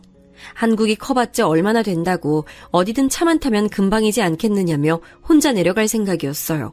그런데 타이밍도 참 어떻게 그렇게 잘 맞는지 아내 역시 저와 비슷한 곳으로 파견을 나가게 됐더라고요. 저희는 의논 끝에 지금 살고 있는 집은 전세로 주고 지방에 따로 집을 구해 지내기로 했어요. 어머니께는 자주 찾아뵙겠다고 말씀드렸지만 그게 어디 쉽나요. 막상 지방에 내려가서 생활하다 보니 주말마다 올라오는 게 힘들더라고요. 그래도 전화만큼은 매일 드리면서 안부 인사를 드렸어요. 지방으로 내려간 지 1년이 될 무렵 저는 한 가지 이상한 점을 느끼기 시작했어요. 어머니께서 살이 많이 빠지시고 표정도 어두워 보이셨죠. 전화로 안부를 물을 때도 길게 통화를 하지 않으려고 하시는 것도 이상했고요. 아내는 나이가 들어서 그런 것 아니겠냐고 보약이라도 한 채 해드려야겠다고 했지만 저는 건강의 문제가 아닌 것 같다는 생각이 들었어요. 그래서 아내에게 말해 1박 2일 동안은 처가에서 지내기로 했죠. 직접 만난 어머니는 몇 달 전에 봤던 것에 비해 살도 빠지고 많이 피곤해 보이셨어요. 안 되겠다. 어머니 모시고 병원을 좀 가보자. 괜찮아. 병원은 무슨. 그냥 나이 들어서 그렇지 뭐. 그러니까 어머니 더 병원을 가보셔야죠. 맞아, 엄마. 어디 편찮으신 거 아닌가 한번 봐요. 저와 아내는 괜찮다는 어머니를 모시고 한의원에 갔습니다. 딱히 나쁜 부분이 있는 건 아닌데 전체적으로 기가 많이 약해진 것 같다고, 스트레스 받는 일이 많은 것 같다고 하시더군요. 가슴 쪽에 열이 많이 몰려있다고도 하시고요. 아내는 어머니께 무슨 일이 있으신 거냐고 물었지만 어머니께서는 다 괜찮다고만 하셨어요. 집에 돌아온 우리 어머니께서 푹 쉬도록 자리를 펴드리고는 식사 준비를 시작했어요. 7시가 넘어서야 처남네 부부가 들어왔죠. 언제 오셨어요? 누나, 오면 온다고 말을 하지. 두 사람은 우리를 보고는 깜짝 놀라더군요. 특히 처남댁은 놀라는 것을 넘어 당황스러워하는 기색도 보였어요. 저는 낮에 어머니를 모시고 병원을 다녀온 얘기를 했어요. 처남은 전혀 내색하지 않으셔서 잘 몰랐다고 하면서 고개를 푹 숙이더군요. 취직해서 적응하느냐고 정신이 없었어요. 괜찮아, 처남. 지금이라도 신경 좀 써드려. 저는 처남의 어깨를 두드려주며 약을 지었으니 잘 챙겨 드실 수 있도록 신경을 좀 써달라고 말했죠. 그리고 처남댁에게도 비슷한 부탁을 했어요. 어머니께서는 저녁 준비가 끝나 깨우러 들어갈 때까지 주무셨어요. 일어나신 어머니는 한결 개운한 얼굴로 나오셨어요. 엄마, 괜찮아요? 어디 불편한 곳은요? 매형이랑 한의원 다녀왔다면서요. 기분은 좀 어때요? 어머니는 처남의 질문에 대답을 하면서 자꾸 처남댁을 힐끗힐끗 쳐다보셨어요. 물론 잠깐 시선이 움직였다가 다시 아무렇지 않은 듯이 행동하셨지만 제 눈엔 다 보이더라고요. 그 뒤로도 그런 모습들은 계속해서 보였어요. 식탁에 앉아 식사를 하는데도 반찬을 집어 드시면서 처남댁에게 자꾸만 시선을 주시더라고요. 마치 무언가 허락을 구하는 사람처럼 말이죠. 물론 제가 오버해서 생각했을 수도 있지만 찝찝한 기분을 무시할 수가 없었어요. 식사가 끝나고 준비는 우리가 했으니 뒷마무리는 너희가 하라며 아내는 어머니를 모시고 거실로 나갔어요. 어머니께서는 불편한 듯 주방으로 시선이 갔어요. 어머니, 뭐 불편하신 것이라도 있으세요? 물이라도 가져다 드릴까요? 제 말에 어머니께서는 소스라치게 놀라면서 아무것도 아니라고 하셨죠. 아내 역시도 뭔가 이상하다는 것을 눈치채기 시작했어요. 뭘 그렇게 놀라세요? 내가 놀라기는 뭘. 어머니께서 말씀을 얼버무리셨어요. 곧 처남댁이 과일을 가지고 나오더군요. 그녀는 사과를 예쁘게 깎아서는 어머니께 드셔보시라고 내밀었어요. 어머니께서는 잠시 망설이다가는 잘 먹겠다고 말씀하시면서 과일을 받아 드셨어요. 그 순간이었습니다. 정말 잠깐이었지만 어머니께서는 처남댁과 손이 닿자 흠칫 놀라시는 게 보였죠. 저는 이 문제가 처남댁과 연관이 있겠구나 싶은 생각이 들었어요. 물론 제가 잘못 본 것일 수도 있지만 저녁 시간부터 줄곧 이상한 어머니의 행동에는 다 처남댁이 연관되어 있구나 싶었죠. 저녁에 잠자리에 들어서 저는 아내에게 솔직히 제 생각을 말했어요. 아내는 처남댁과 무슨 상관이 있다는 말이냐고 물었지만 저도 확실한 것은 없던 터라 그냥 의심만 간다고 말했죠. 지금 심증만 있다는 거잖아. 무슨 범죄 드라마 찍어? 말 그대로 그냥 내가 보기에 그렇다는 거야. 근데 엄마는 괜찮다고 별일 없다고 하시잖아. 몇 번을 물어도 똑같이 대답하실걸? 그러니까 다른 방법이 필요하다는 거지. 저는 망설이다가 아내에게 CCTV를 집에 달아보는 것이 어떻겠냐고 물었어요. 저희가 아이를 키우면서 내니캠이라는 것을 달았는데 생각보다 유용하더라고요. 아내는 그래도 집에 CCTV를 다는 건 좀 아니지 않느냐고 불쾌한 얼굴을 했어요. 저는 그런 그녀의 마음을 충분히 이해했습니다. 당연하죠. 집에 그런 것을 그것도 몰래 달아둔다는 것은 감시의 목적이 있지 않고서야 할 수 있는 일이 아니었으니까요. 저는 주방과 거실 그리고 어머니 방 입구 쪽만 볼 수 있도록 하는 방법도 있다고 얘기를 했어요. 집 전체를 다 보자는 게 아니야. 그냥 몇 군데 어머니께서 많은 시간을 보내실 법한 곳에 설치하자는 거지. 아내는 하루만 고민해보고 이야기를 하자고 했죠. 다음날 어머니께서는 한결 밝아지신 얼굴로 주방에 들어오셨어요. 아내는 주방은 자신에게 맡겨두고 손주들이랑 좀 놀아달라고 부탁을 했죠. 준이는 오랜만에 만난 할머니가 좋은지 도통 떨어질 생각을 하지 않았거든요. 어머니께서는 아이들에게 책을 읽어주며 시간을 보내셨어요. 그런데 갑자기 처남네 아이인 은하가 울기 시작하더라고요. 책을 가지고 준이랑 싸운 것 같았죠. 은하가 크게 울어버리자 놀란 준이도 덩달아 울기 시작했어요. 주방에 있던 아내는 급하게 손을 씻고는 준이를 안아 올렸죠. 어머니께서는 서로 책을 보겠다고 하다가 벌어졌다고 말씀하시면서 은하를 안아주셨어요. 아이가 우는 소리에 처남댁도 나왔어요. 그리고는 자연스럽게 아이를 안아 올리더니 이리저리 살펴보더군요. 어머, 얼굴에 이게 뭐야? 은하야, 너 여기 왜 그래? 책을 가지고 옥신각신 하다가 좀 베인 모양이야. 살짝 스쳤어. 처남댁은 어머니의 설명에도 잠깐 인상을 팍 쓰더니 소독해야겠다고 하면서 자신들 방으로 쏙 들어가 버리더군요. 어머니께서는 미안한 얼굴로 은하 얼굴에 흉이라도 지면 어떻게 하느냐고 걱정하셨죠. 아내는 아이 피부가 연해서 생긴 거지 눈에 잘 보이지도 않는다고 했지만 어머니께서는 여전히 걱정스러운 표정이셨어요. 이내 아이를 달래서 나온 처남댁은 잠시 어머니에게 눈길을 주는가 싶더니 식사 준비를 벌써 끝내셨냐고 하더군요. 아내는 아이의 얼굴이 많이 다쳤냐고 물었어요. 처남댁은 어머니 쪽을 힐끗 보고는 짜증난 얼굴로 말했죠.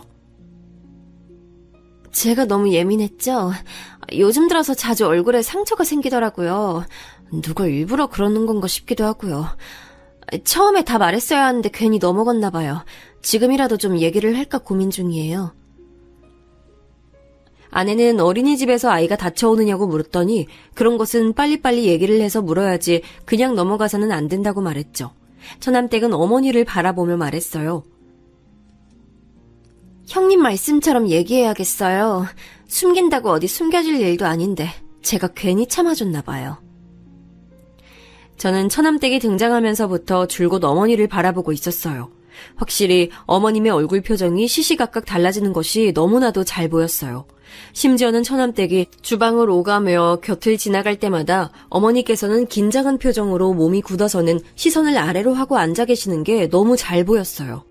저는 분명 우리가 모르는 일들이 벌어지고 있고 그 일이 어머니께 독이 된다는 확신이 들었죠.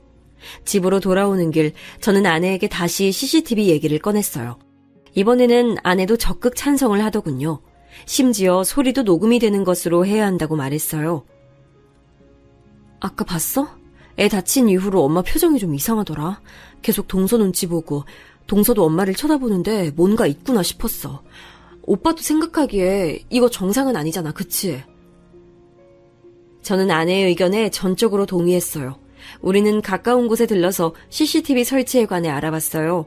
생각보다 손쉽게 설치가 되더라고요. 저는 방법을 간단하게 배운 뒤에 집에서도 몇 번 연습을 해봤어요. 대망의 D-Day가 됐어요. 저와 아내는 하루 휴가를 받아서는 어머니 집으로 갔어요. 아내는 어머니께 쇼핑을 가자고 하면서 모시고 나갔죠. 저는 잠깐이지만 빠른 속도로 집에 CCTV를 설치하기 시작했어요. 절대 들키지 않을 만한 곳에 숨겨뒀죠. CCTV를 설치하고 며칠이 지났어요. 아내와 저는 어떤 화면이 찍혔는지 함께 보기로 했어요. 저희 둘 사이엔 긴장감이 돌았어요. 별 내용 없는 장면은 빨리 감기로 넘기는데 주방에서 찍은 화면에 무언가가 잡히더라고요. 아내와 저는 플레이 버튼을 눌렀죠. 주방의 캠에 찍힌 것은 다름 아닌 처남댁과 어머니의 모습이었죠. 우리는 귀를 쫑긋 세우고 집중해서 화면을 봤어요. 어머니, 형님께 무슨 말씀하신 거 아니죠? 말은 무슨, 아무 말도 안 했어. 그나저나 은하, 얼굴 어떻게 하실 거예요?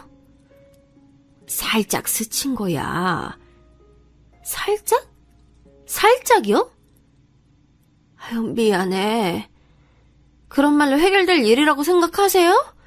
도대체 어머님 뭘 제대로 하는 게 없으세요? 아니 고작 애 잠깐 놀아주셨으면서 그 사이에 얼굴에 흉이나 지게 하고 와!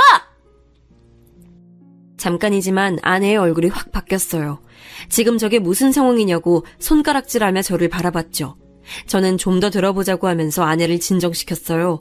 하지만 저 역시 화가 치밀어 오르고 있었죠. 제가 말씀드렸죠. 아무리 그래봤자 어머니 모시고 사는 사람 저라고, 형님네 아니라고. 조심할게.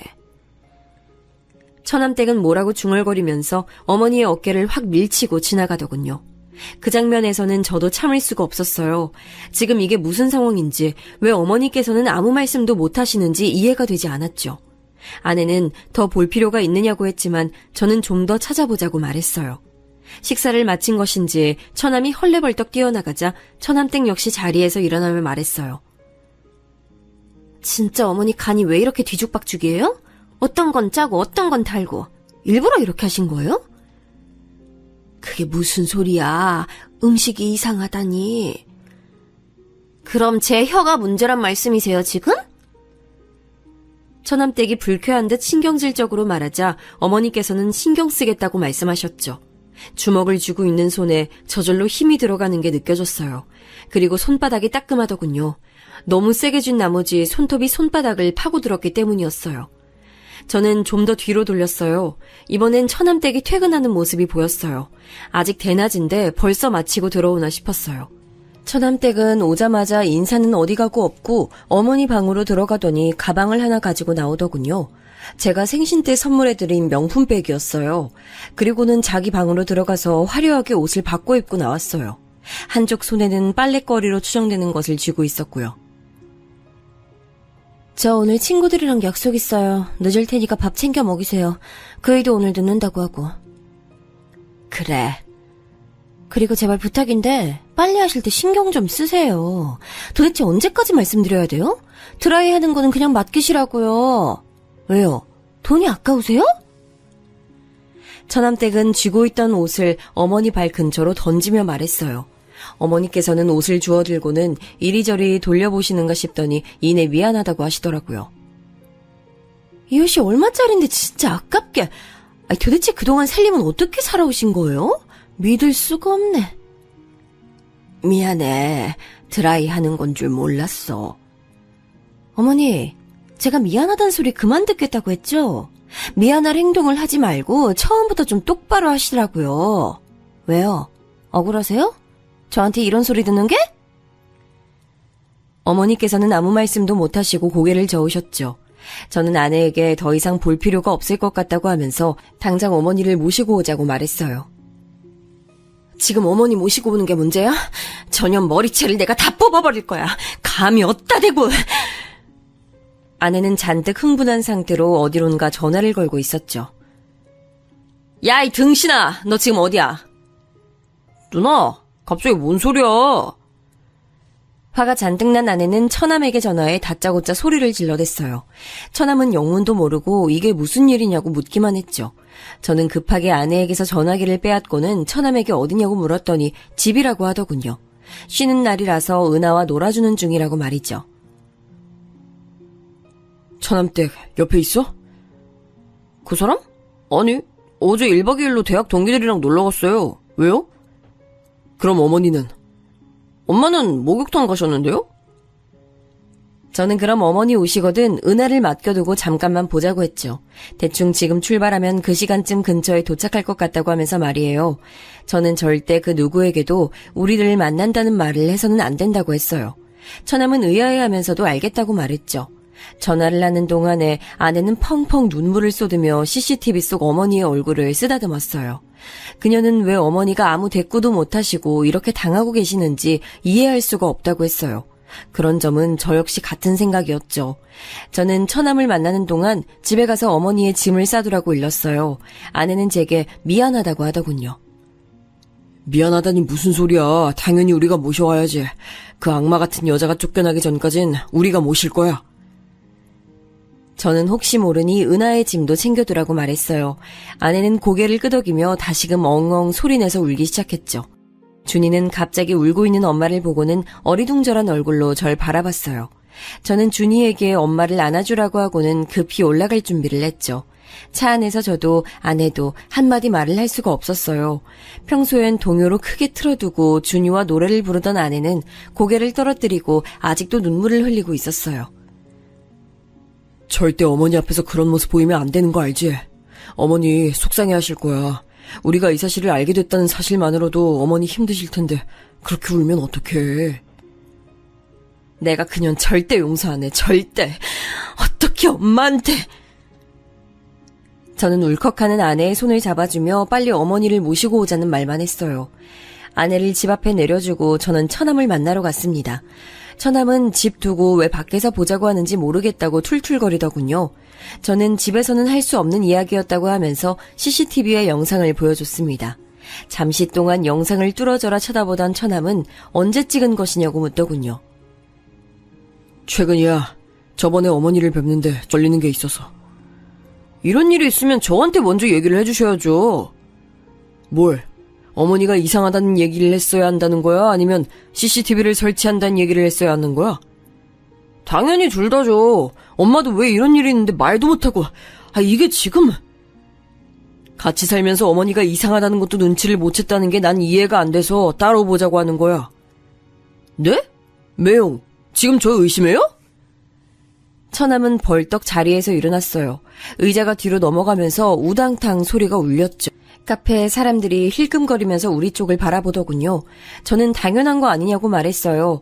CCTV 화면을 볼 때부터 이 일을 처남이 모르고 있었을까 계속 의문이 들었거든요.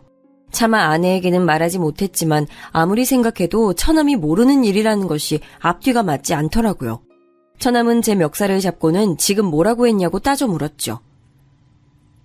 내가 지금 우리 엄마가 저런 대접을 받을 때까지 알면서도 가만히 있었다고? 내가? 어떻게 매형이 날 의심할 수가 있어? 이거 놓고 얘기해. 누구는 그런 생각하고 싶은 줄 알아? 몰랐다는 말이 더 이상한 상황 아니야?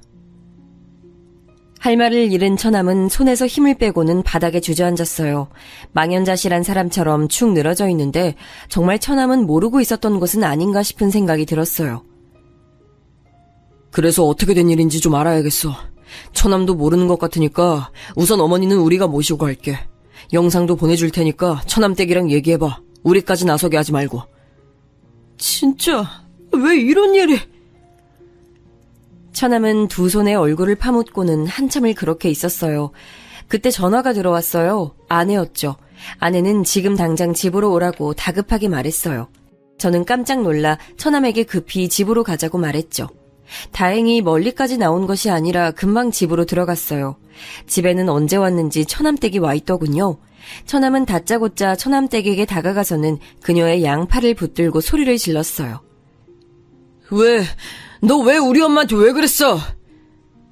갑자기 왜 그러는데? 당신도 형님도 이게 다 무슨 일이야? 처남댁은 갑자기 벌어진 일에 당황하면서 오히려 다들 왜 몰려와서 이러냐고 물었어요. 처남은 CCTV 영상을 그녀 앞에 들이밀고는 이게 뭐냐고 말 좀 해보라고 하더군요. 영상을 보던 처남댁은 소스라치게 놀랐어요. 그리고는 집안을 두리번거리며 CCTV를 찾기 시작했죠. 어떻게 집에 CCTV를 설치할 수 있어? 나한테 한마디 말도 없이? CCTV 내가 설치했다. 어쩔래? 네가 하도 우리 엄마한테 수상하게 굴길래 설치했어. 안 했으면 어쩔 뻔했냐? 너 이렇게 못돼 처먹은 짓을 하는데 모르고 있었을 거 아니야? 아내가 버럭 소리를 질렀어요. 어머니께서는 온몸을 떠시며 준이와 은하를 품에 안고 계셨죠. 저는 방에 들어가 계시라고 말씀드렸어요. 안방으로 들어가는 순간까지도 어머니는 거실에 모인 식구들의 눈치를 보셨습니다. 형님, 이거 사생활 침해예요. 어떻게 동생네 가족이 사는 집에 CCTV를 설치하세요? 사생활 침해? 그래, 내가 사생활 침해 좀 했다. 그러는 너는 우리 엄마한테 그따위로 행동하는 건 잘한 일이고? 그거는... 근데 제가 말이 좀 심하긴 했는데요. 다 이유가 있어서 그랬어요. 이유? 이유가 있어? 어떻게 이유가 있을 수 있어?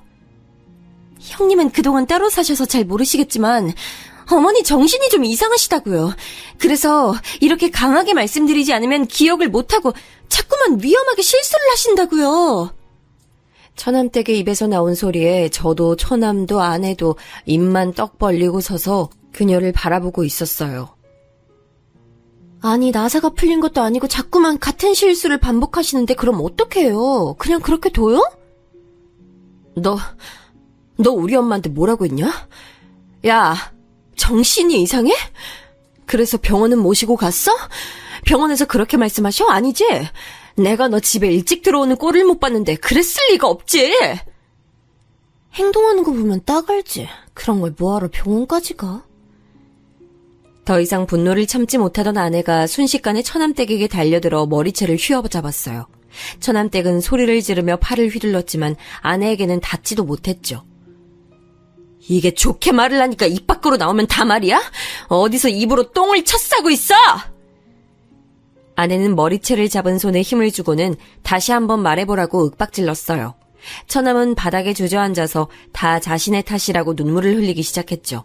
저는 적당한 선에서 아내를 말리기 위해 타이밍을 보고 있었습니다. 그때 어머니께서 방에서 나오시며 소리를 지르셨어요.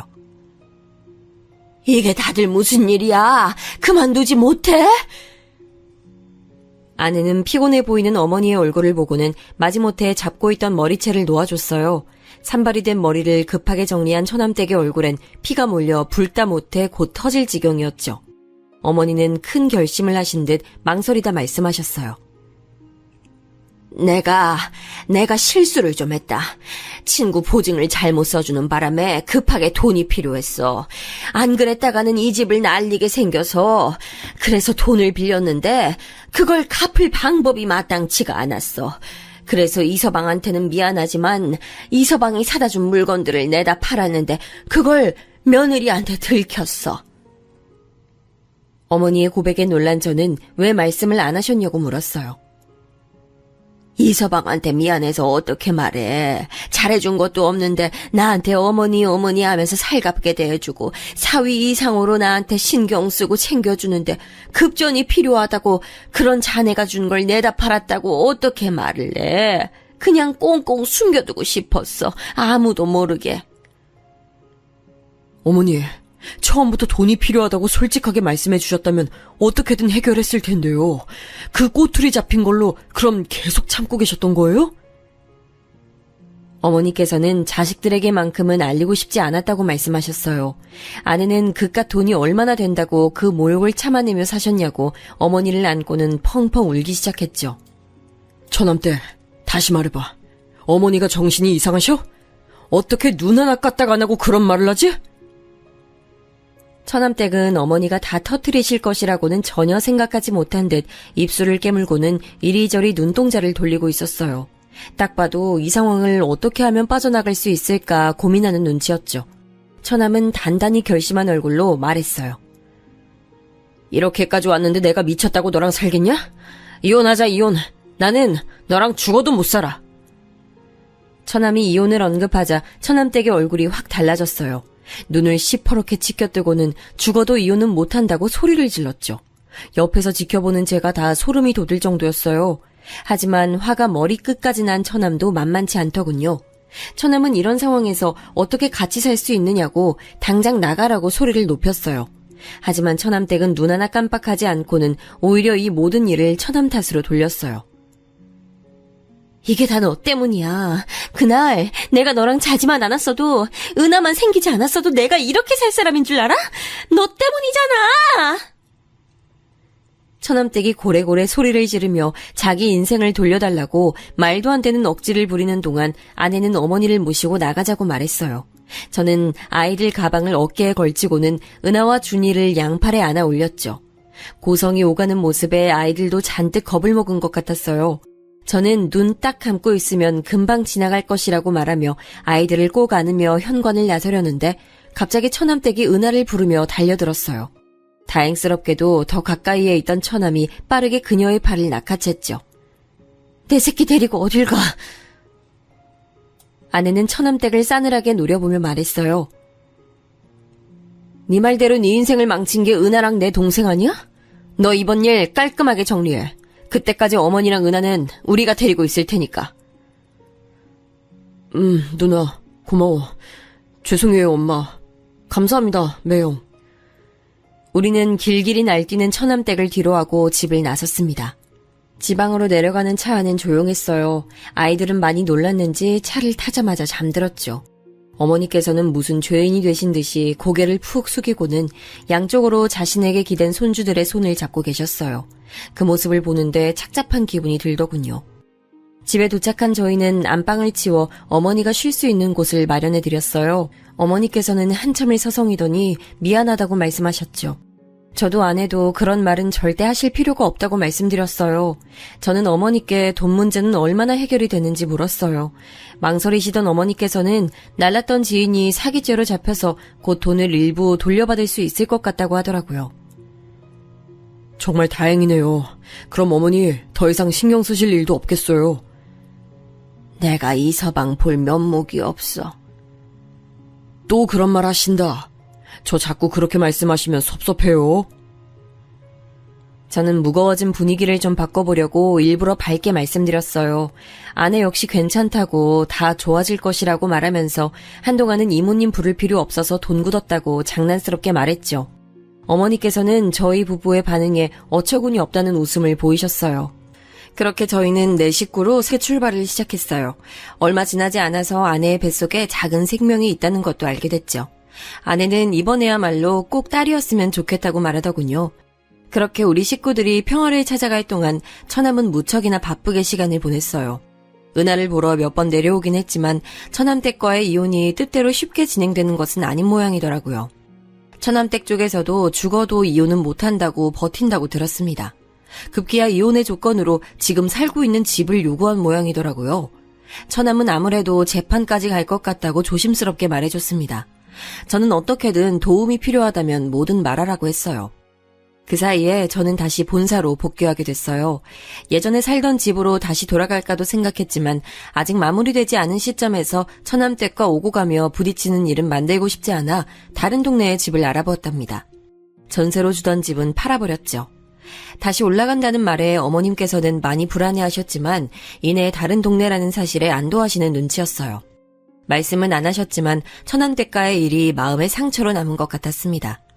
저희 부부는 더 이상은 어머니께서 마음 다치는 일 없이 오랫동안 우리와 함께하기를 바라면서 처남의 이혼이 빨리 해결되길 바랐어요.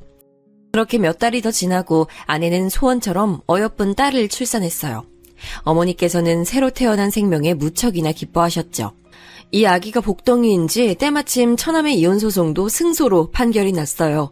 양육권도 친권도 모두 처남이 가지는 것으로 얘기가 된 것은 물론 접근 금지 처분도 받아냈죠. 앞으로 은하 앞에도 어머니 앞에도 절대 나타나지 못하도록 말이에요. 그리고 추가로 어머니께 저지른 행동에 대한 위자료도 청구한다고 하더군요. 처남은 시간이 아무리 많이 걸려도 끝까지 가볼 예정이라고 눈에 불을 켜며 말했어요. 한참은 더 지나고서야 알게 됐는데 처남댁은 이혼 이후 연구소에도 소문이 나는 바람에 따돌림을 당하다가 결국에는 그만두고 해외로 나갔다고 하더라고요.